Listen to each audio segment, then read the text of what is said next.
Greetings. I'm Dr. Kim Kyung-won. Let's look at the case for today's online surgery.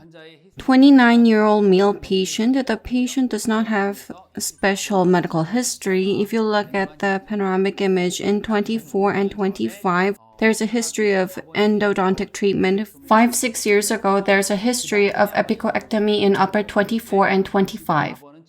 Number 24 has healed nicely. In the case of number 25, repeatedly, I think there was fistula and inflammation. In the crown area, a lot of bone loss is observed. Number 25, I plan for extraction and implant placement. On panoramic image, there is apical lesion. It is in contact with the inferior margin of the sinus. I took CT. As mentioned, on the apical side of number 25, there's lesion, and on CT, there are signs of fistula on the buccal side, so buccal bone loss can be observed. The sinus itself, there's a little bit of mucosal thickening, but there's no major issue. I plan for immediate placement after extraction. The buccolingual width of number 25 is quite wide, and palatal bone is favorable, and buccal bone is very thin. If you take a look at the CT, sinus cavity itself is without problem. With immediate implant placement, you need to do extraction as atraumatically as possible, and apical lesion is going to be removed. When implant is going to be placed, the primary stability is going to be gained from the sinus floor. My plan is to intentionally penetrate the sinus floor slightly so we can get primary stability from the apex.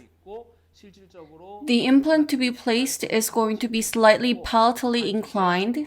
The labial bone on the buccal side using bone graft. Bone graft is going to be used to prevent buccal plate loss. In my opinion, the current plan is to use TS3 because it's a premolar and it's a 4.5 by 10 millimeter implant. I'm going to drill up to 4.0, and the sinus floor is going to be penetrated using the good self-tapping ability of TS3 implant. Diameter 4.5 implant is going to be placed, and bone graft is going to be done. As shown, after extracting number 25, I'm going to penetrate sinus floor intentionally to get good primary stability from the apex. I'm going to try to prevent buccal plate loss with bone graft. This is post-op panoramic image. This is a premolar area, and it looks like the path is not very good. However, if you look at the CT with the adjacent tooth, the path is not very problematic. As I mentioned earlier, primary stability of the implant is going to be gained from the apical side of the sinus floor by penetrating it intentionally. After getting good primary stability using TS3 implant with good self-tapping ability, I have filled the extraction socket with sure-os and allogenic bone for bone graft and have covered it up with collagen membrane and gained primary closure.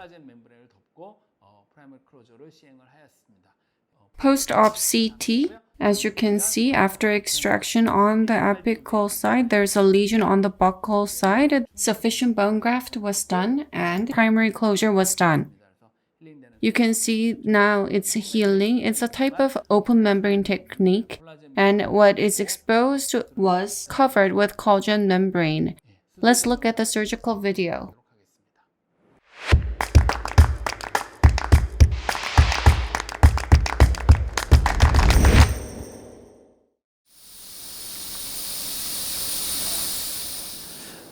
This is immediate implantation case. So atraumatic extraction is very important. In the premolar area, if the distance with the mesial tooth is really tight, I luxate using periosteal elevator. Using forceps, As much as possible, you need to prevent any damage to the alveolar bone. Forceps is being used to do extraction to prevent any alveolar bone loss. The root is not divided into two. The extraction socket, buccopalatally, it's quite wide.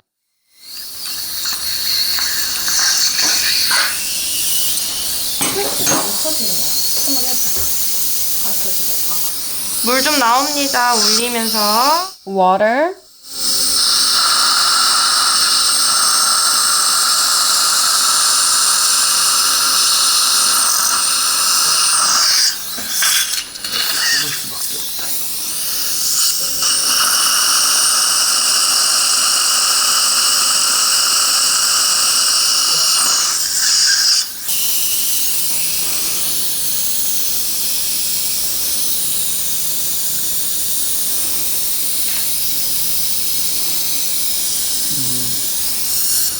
살짝 다 물어봐요.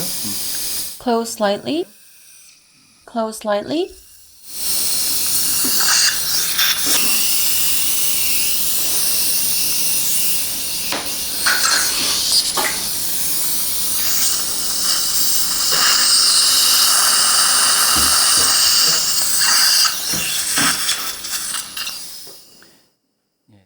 Looking at depth gauge, sinus floor is slightly penetrated. This has been confirmed. 4.0 by 10 millimeter final drill is going to be used. The 4.5 diameter implant is going to be placed, but to get good primary stability from the sinus floor, I'm going to do like this. The implant is TS3BA 4.5 by 10 millimeter implant. I'm placing it. It's slightly palatally inclined, as clearly shown. You can see that there's sufficient space with the buccal bone.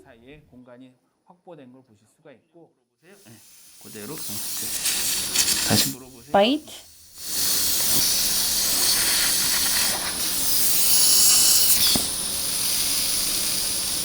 세야. 아이 보세요.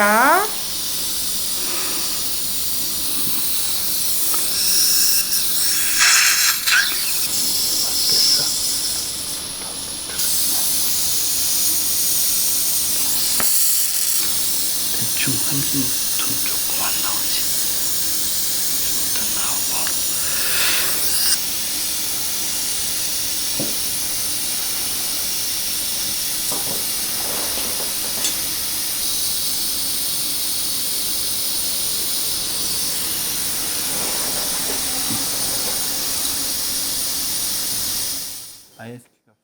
ISQ value using Ostel is approximately 60.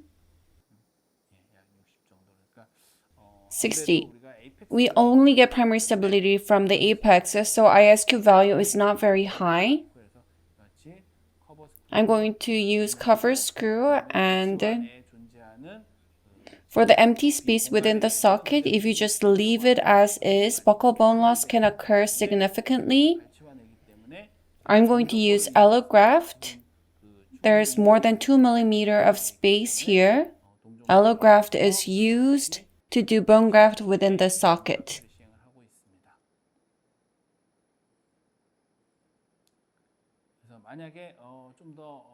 If the space was narrower, you can use a xenograft, but for this patient, I'm going to use allograft.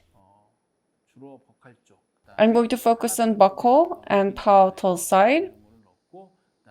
After that, I'm going to use Osmem Spoft, which is the new collagen membrane from Ostem. Coverage is done superiorly. Flap has not been reflected much. Undermining on buccal and palatal is done. Osmem is positioned.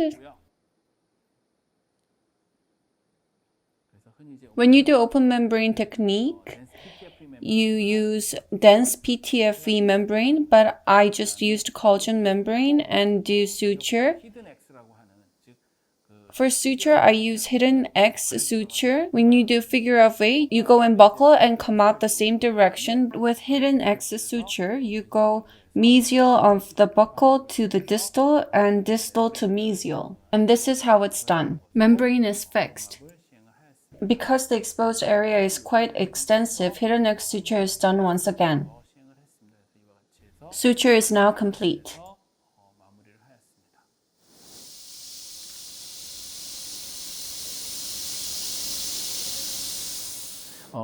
If collagen membrane is exposed like this part will be resorbed and the bone graft superior to that will be resorbed, but this was done to maintain the buccal bone. Immediate implantation after extraction has been demonstrated. Thank you for watching.